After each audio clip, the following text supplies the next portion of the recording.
नमो भगवते वासुदेवाय. तर आपण श्रीमद भागवत महापुराण पाहत आहोत आणि त्यातील हा आपला 5वा स्कंद. 5व्या स्कंदातील अध्याय 4. 4थ्या अध्यायामध्ये आपण ऋषभदेवांचे राज्यशासन पाहणार आहोत.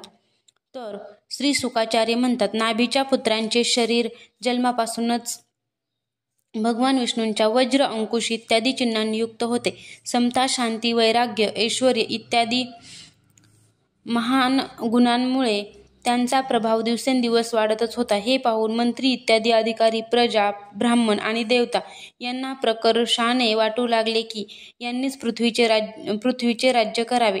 त्यांचे सुंदर आणि सुडौल शरीर, विपुल कीर्ती, तेज, बल, ऐश्वर्य, यश, पराक्रम आणि शौर्य या गुणांमुळे महाराज नाभीने त्यांचे नाव ऋषभश्रेष्ठ असे ठेवले. देवराज इंद्राने एकदा ईर्षेमुळे त्यांच्या राज्यात पाऊस पाडला नाही. तेव्हा योगेश्वर भगवान ऋषभदेवांनी इंद्राच्या मूर्खपणाचा उपहास करून आपल्या योगमायेच्या प्रभावाने आपले राज्य अजनाभ खंडामध्ये भरपूर पाऊस पाडला. आपल्या मनासारखा उत्तम पुत्र झाल्याने नाभी अत्यंत आनंदित झाला आणि आपल्याच इच्छेनुसार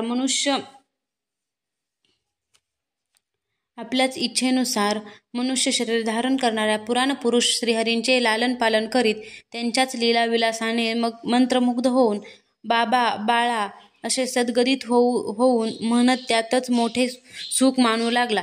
मंत्रिमंडळ, नागरिक आणि राष्ट्रातील जनता ऋषभदेवावर अत्यंत प्रेम करीत आहे असे पाहून नाभीराजाने धर्ममर्यादेचे रक्षण करण्यासाठी त्यांना राज्याभिषेक करून ब्राह्मणांच्या देखरेखीवर सोपविले आणि आपण स्वतः पत्नी मेरुदेवीसह बद्रिका आश्रमाला निघून गेला. तेथे इतरांना पीडा होणार नाही असा तीव्र तपश्चर्येने आणि समाधी योगाने भगवान वासुदेवांच्या नरनारायण रूपाची आराधना करीत योग्य वेळ आल्यावर त्यांच्याच स्वरूपात तो लीन होऊन गेला. परीक्षिता, राजा नाभीच्या संबंधात ही लोकोक्ती प्रसिद्ध आहे. त्यांच्या शुद्ध कर्माने संतुष्ट होऊन साक्षात श्रीहरी त्यांचे पुत्र झाले होते. त्या राजर्षी नाभीच्या उदार कर्मांचे अनुकरण दुसरा कोण करू शकेल? ज्यांच्या दक्षिणा इत्यादींनी संतुष्ट होऊन ब्राह्मणाने आपल्या मंत्रबलाने ज्याला यज्ञशाळेत यज्ञ पुरुष श्री विष्णूंचे दर्शन करविले, त्या महाराज नाभीसारखा ब्राह्मणभक्त सुद्धा कोण असू शकेल? भगवान ऋषभदेवांनी आपला देश अजानभ खंडाला कर्मभूमी मानून लोकसंग्रहासाठी काही काळपर्यंत गुरुग्रही वास केला.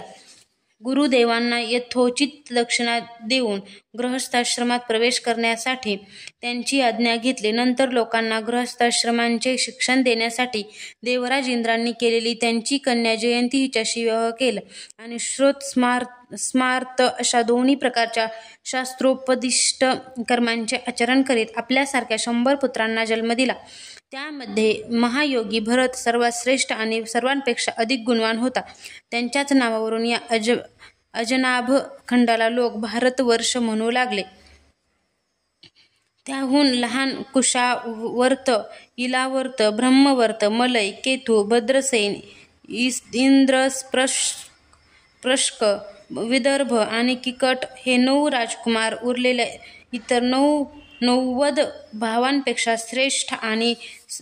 ज्येष्ठ आणि श्रेष्ठ होते. त्यांच्यापेक्षा लहान कवी, हरी, अंतरिक्ष, प्रबुद्ध, पिप्प, लायन, अविहोत्र, दुर्मिल, चमस आणि करभाजन हे 9 राजकुमार भगवत धर्माचा प्रचार करणारे मोठे भगवत भक्त होते.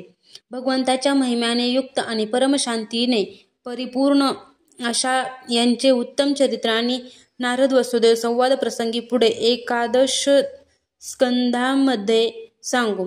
जयंतींचे यांच्यापेक्षा लहान 81 पुत्र, पित्याच्या आज्ञेचे पालन करणारे, अतिशय विनम्र, महान वेदज्ञ आणि नेहमी यज्ञ करणारे होते. पुण्यकर्माचे अनुष्ठान केल्यामुळे ते शुद्ध होऊन ब्राह्मण झाले होते.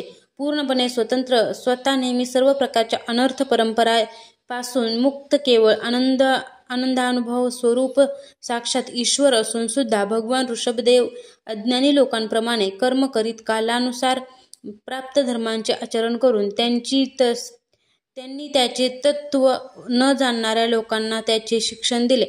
त्याचबरोबर समचित्त, शांत हृदय आणि करुणामयी राहून धर्म, अर्थ, यश, संतान, भोग, सुख आणि मोक्ष हे सर्व प्राप्त करीत गृहस्थाश्रमामध्ये राहणाऱ्या लोकांना आचरणाचे धडे दिले. कारण महापुरुष जसजसे आचरण करतात त्याचप्रमाणे दुसरे लोक त्यांचे अनुकरण करतात. सर्व धर्माचे साररूप वेदांचे गूढ रहस्य हे जाणत होते, तरीसुद्धा ते ब्राह्मणांनी सांगितलेल्या विधानानुसार सामदानादी उपायांनी जनतेचे पालन करीत होते. त्यांनी शास्त्र आणि ब्राह्मणांच्या उपदेशानुसार निरनिराळ्या देवतांना उद्देशून द्रव्य, देश, काल, वय, श्रद्धा आणि ऋत्विज यांनी सुसंपन्न असे सर्व प्रकारचे शेकडो यज्ञ केले. भगवान ऋषभदेवांच्या शासनकालामध्ये या देशातील कोणताही मनुष्य आपल्यासाठी कोणाकडूनही आपल्या राज्याबद्दल दिवसेंदिवस वाढत जाणाऱ्या प्रेमाशिवाय आणखी कोणत्याही वस्तूंची काहीही इच्छा करीत नसे. एवढेच काय, पण कोणत्याही वस्तूकडे डुंकून देखील पाहत नसे. एक वेळ भगवान ऋषभदेव फिरत फिरत ब्रह्मावर्त देशांमध्ये पोहोचले. तेथे मोठमोठ्या ब्रह्मर्षींच्या सभेमध्ये त्यांनी प्रजेसमोरच आपल्या समचित्त तसेच विनम्र, प्रेमळ आणि संयमी मुलांना शिक्षण देण्यासाठी पुढील उपदेश केला. अध्याय 14 समाप्त.